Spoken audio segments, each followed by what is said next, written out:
Hi friends, welcome to Achanbala recipe. இன்றைக்கி சூப்பரான ஒரு மட்டன் குருமா தான் எப்படி செய்யறதுன்னு பார்க்க போகிறோம். இதே மாதிரி ஸ்டைலில் நீங்களும் ட்ரை பண்ணுங்கள். எப்படி செய்யறது பார்க்கலாம் வாங்க. இப்போ ஒரு பேனில் 2 ஸ்பூன் எண்ணெய், 2 பட்டை, 2 லவங்கம், 2 ஏலக்காய், 2 மராட்டி மொக்கு, ஹோல் ஸ்பைசஸ் எல்லாமே 2 ஆட் பண்ணிக்கோங்க. இது லைட்டாக பொரியட்டோன்னு 2 ஸ்பூன் சோம்பு, இந்த சோம்பு பொரிஞ்ச பிறகு 2 ஸ்பூன் மிளகு ஆட் பண்ணியாச்சு. இப்போ லைட்டாக பொரியட்டும். 2 ஸ்பூன் சீரகம் ஆட் பண்ணிக்கலாம். இது எல்லாமே நல்லா செவந்து வரும்போது 5லேருந்து 6 ஸ்பூன் தனியா, நம்ம காரத்துக்கு பச்சை மிளகாய் தான் ஆட் பண்ண போகிறோம். இது தனியா பொரிஞ்ச பிறகு 3 மீடியம் சைஸ் வெங்காயம் எடுத்திருக்கேன். நான் 1/2 kg மட்டன் எடுத்திருக்கேன். அந்த மட்டனுக்கான மசாலா தான் இது. இப்போ நல்லா வதக்கிக்கலாம். வதங்கின பிறகு 5லேருந்து 6 பச்சை மிளகாய் ஆட் பண்ணியிருக்கேன். காரத்துக்கு இது மட்டும்தான். நம்ம மிளகு ஆட் பண்ணியிருக்கோம், பச்சை மிளகாய் ஆட் பண்ணியிருக்கோம். இப்போ மீடியம் சைஸ் இஞ்சி பொடியாக நறுக்கி எடுத்திருக்கேன்.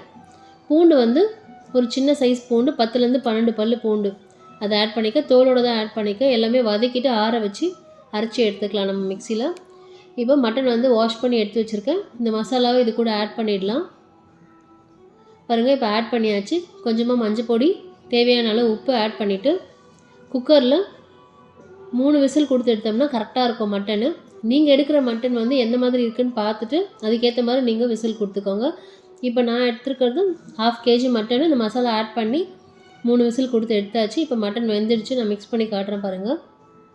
இப்போ இந்த ஸ்டேஜில் தேங்காய் பேஸ்ட்டு, ஒரு முடி தேங்காய் 1 ஸ்பூன் கசகசா ஆட் பண்ணி நல்ல ஒரு ஃபைன் பேஸ்ட்டாக ஆட் பண்ணியிருக்கேன். இதில் மிக்ஸ் பண்ணிவிட்டு லைட்டாக குழம்பு கொதி வரும்போது தாளிப்புக்கு ஒரு பேனில் 2 ஸ்பூன் எண்ணெய், 1 ஸ்பூன் கரம் மசாலா, ஒரு சின்ன சைஸ் வெங்காயம் பொடியாக நறுக்குனது, இது நல்லா வதக்கிக்கலாம். கோல்டன் ப்ரௌன் ஆகிற வரலும் நல்லா வதக்கிட்டு கறிவேப்பிலை கொஞ்சமாக ஆட் பண்ணியிருக்கேன்.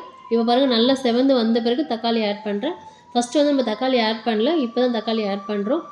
3 மீடியம் சைஸ் தக்காளி ஆட் பண்ணியிருக்கேன். இது எல்லாமே நல்ல எண்ணெயிலே வதங்கின பிறகு இந்த மசாலாவை குழம்போடு மிக்ஸ் பண்ணி எடுத்திங்கன்னா அருமையான டேஸ்ட்டில் சூப்பராக ஒரு மட்டன் குருமா ரெடி ஆகிடும்.